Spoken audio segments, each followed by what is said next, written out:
components of the IPS, including the major ones of RR, TTLLU. So TTLLU would be the constraints, RR would be the risk and return objectives. How do we go about gathering information to fill color in these RR, TTLLU? And then how do you go about constructing the portfolio based on your capital market expectations, that which asset class is expected to deliver how much risk and how much return, so you can match what is available in the investable universe with what is needed for your client. And then we go about doing the strategic asset allocation, constructing the actual portfolio, and then finally integrating ESG factors into all of this. So let us now get into it, that what is an IPS, what are its major components, then how do you go about doing the construction of the portfolio, and how is the asset allocation actually done.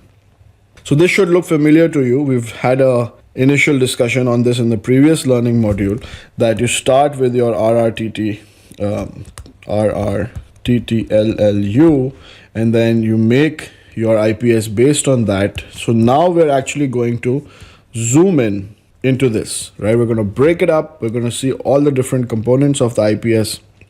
And then we'll go on to talk about the actual strategic asset allocation, how you can do temporary tactical asset allocation, etc., right? So we'll talk about all of that in more detail, starting with the components of your IPS.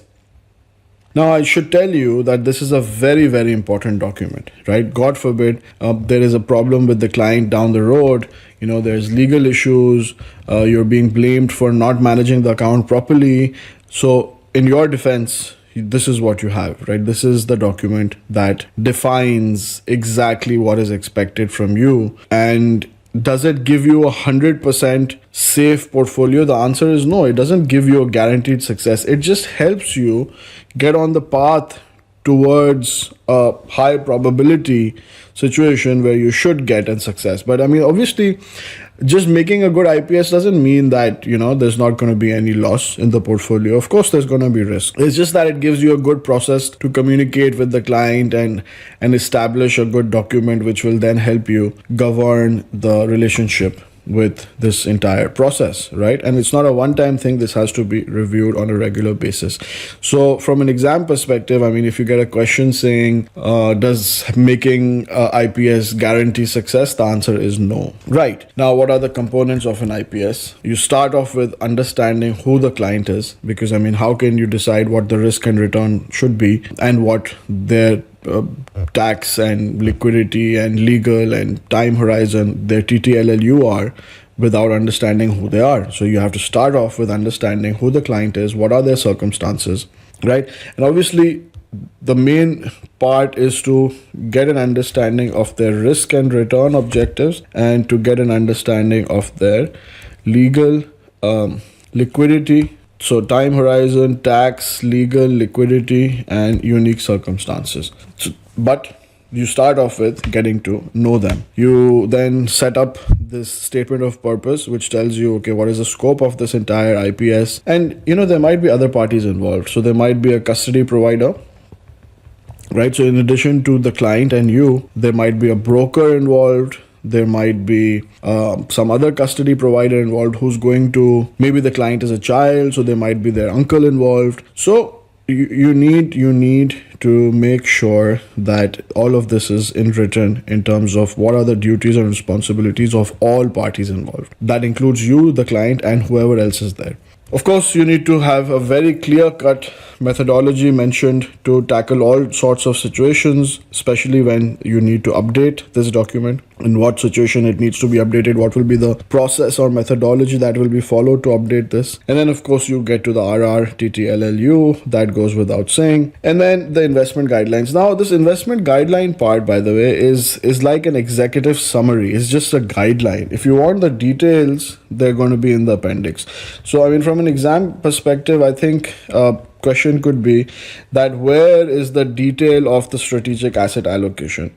Is it in the investment guideline or is it in the appendix? The answer is the detailed discussion on what is the strategic asset allocation for this particular client is going to be in the appendices, right? It's going to be in the appendix.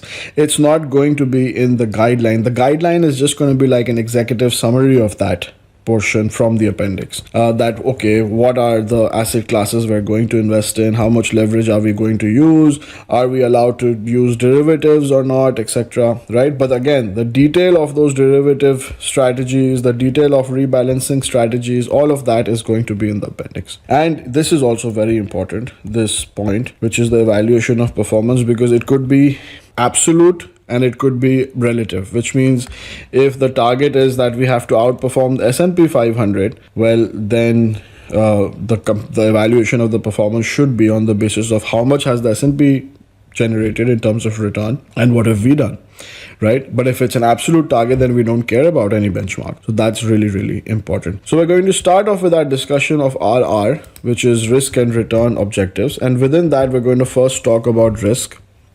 Then we'll move on to talking about return. But for both risk and return, we will look at a situation of a relative benchmark and absolute one, right? But before I get into the example questions with risk objectives being absolute and relative, I really need to emphasize on the difference between ability and willingness to take risk. So let's say there is a young man, right? And this person has a good job, and they have decent income, more than their expenses, so they have a high ability to take risk. But if you remember our discussion on the utility theory, where the utility that a person gets is, and this is from the previous part on portfolio management, where we said that the utility a person gets is the expected return minus half into their individual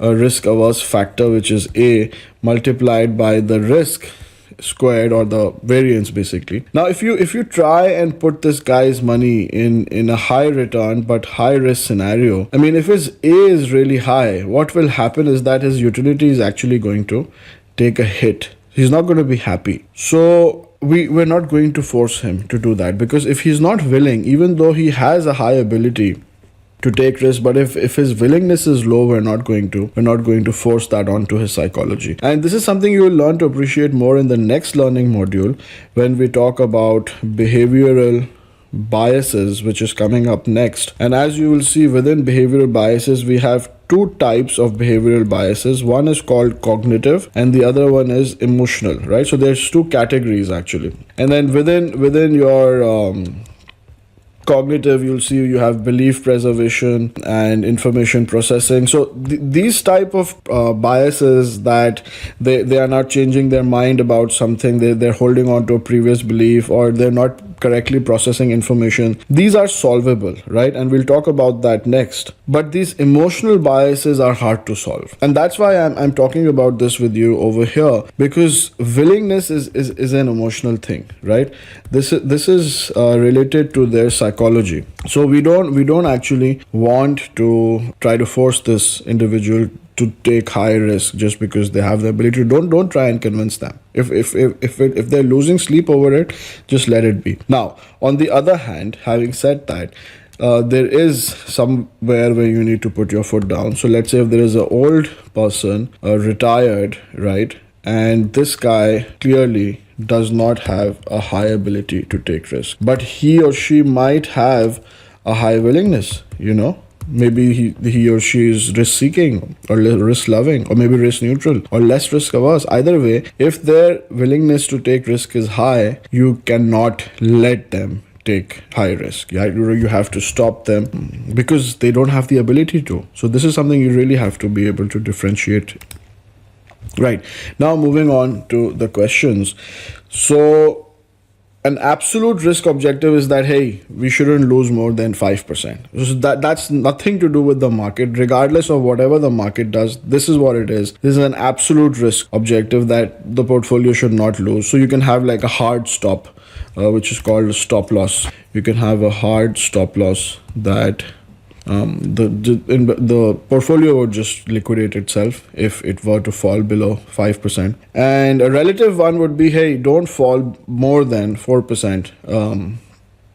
behind the market index. Now that's really difficult to do because this is a moving target. The S&P 500 is going up and down, right? So I mean, let's say you fall 4% below, and then if you liquidate it and then it goes up, well, the distance between you, so let's say you're tracking the index crashes, right? But then you crash more, and then the index recovers, but you liquidate and stay over here. So the distance between you and the index will just keep increasing. So this is actually much more difficult to manage because you really have to keep tracking it, and you have to make sure that the tracking error is less than what is the relative target. So what is the tracking error, how you measure it, that is something you learn more about in level 2 and level 3. But just know that well, you already should know that the passive investment management industry is growing. A lot of people just want to passively invest in index funds, and for them the risk objective will be that track it really carefully. Don't let the tracking error increase. So let's apply these concepts.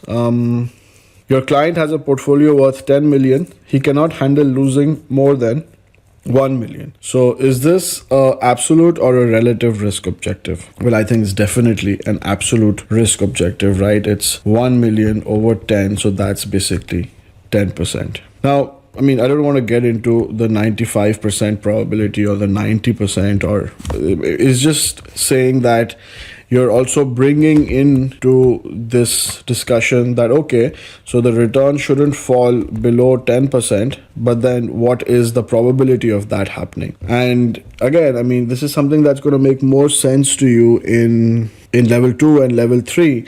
But what we actually do is we'll make a portfolio, we'll have an expected value of return, then we will have a certain standard deviation that we'll come up with, and then we'll know, okay, what is the probability of having, more than 10% loss. So then in terms of the client giving us an absolute target, it can't be just that, okay, it shouldn't be less than 10%, but the probability of being 10% should not be more than 95%. So that's where that other part is coming from, but don't worry about it too much. Right. Another question. Another client specifies a risk objective of achieving returns within 4% of the Bombay Stock Exchange. So this is obviously relative to the BSE. So the answer here is that it is going to be a relative risk objective. And what is a measure for quantifying this risk objective? Well, definitely it is the tracking error. Now let us talk about the return objectives. Again, absolute would mean, hey, this is what I want. I don't care about anything else. Relative would mean whatever the S&P is, I want this much more than that. Right. And of course, you can state whether that this is before fees or after fees.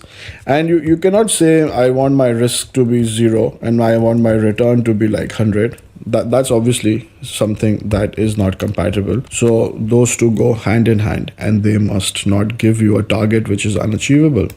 All right. Now, this is a decent question. Let's read it together. So client is 35 years old, wishes to retire in 30 years, right?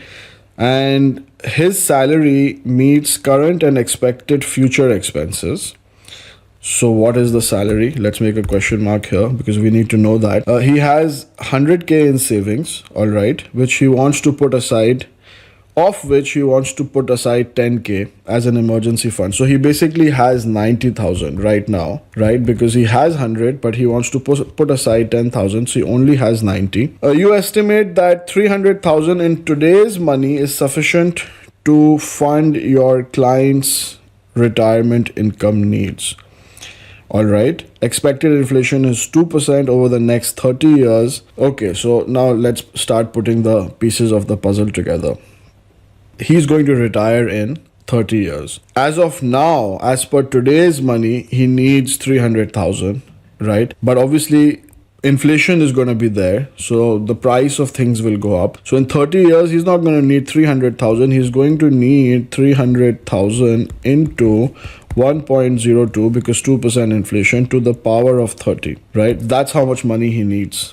So how much money must your client have in nominal terms to fund his retirement? Well, that's what he needs. And you can use your calculator to calculate that. And what is the required return objective? So, okay, so the second part of the question is, with this 90,000, what is the return I need to earn to get that, right? So let's say this is X. Now, what do I need to compound this by? 1 plus X to the power 30. What is that rate going to be, which will get me to that magic number, right? Let's call this the magic number that we need to have in terms of savings to be able to take care of our expenses. So first of all, you need to calculate that magic number. You plug it in here, and then you'll find out that, okay, how much return you need to make on an annual basis on your 90K to get to that magic number. So this is the high level concept. Let's have a look at the solution. So the magic number is 543408. And there's two ways of going about that. You can just do what I did, right? Or you could use your calculator, plugging in 30 as N, 2 as I by Y, present value minus 300,000, there's no payment, and your future value comes to 543408. Now this is the amount of money this chap needs to have at the end of 30 years from now. But he only has 90 right now, right? So how is 90 going to become 543,408 in 30 years? Well, you need to use your calculator again, or you could just use this formula and solve for X. And the answer, my friends, is 6.18%. Not bad, right? I mean, 30 years is a long time though. But if you put 90K in an account, which makes around 6.8%, in 30 years, you'll have 543K. So that's the power of compounding for you. And imagine if he's putting in some payment as well, right? So it's not just the 90K he puts in, just put in, let's say maybe, 10, 15K every year, and then see what that future value becomes if you keep this at 6%. So that's really, a very, very powerful concept actually, which is what we see in the real world as well. I mean, how did Warren Buffett make his money? He started really making it big after he was like 60 years old. So it's the real variable in this equation is the number of years, because that's where the compounding really starts to kick in. Anyways, so this was your risk and return and some interesting discussion. And let's take a break. We'll come back and then jump into the LLTTU.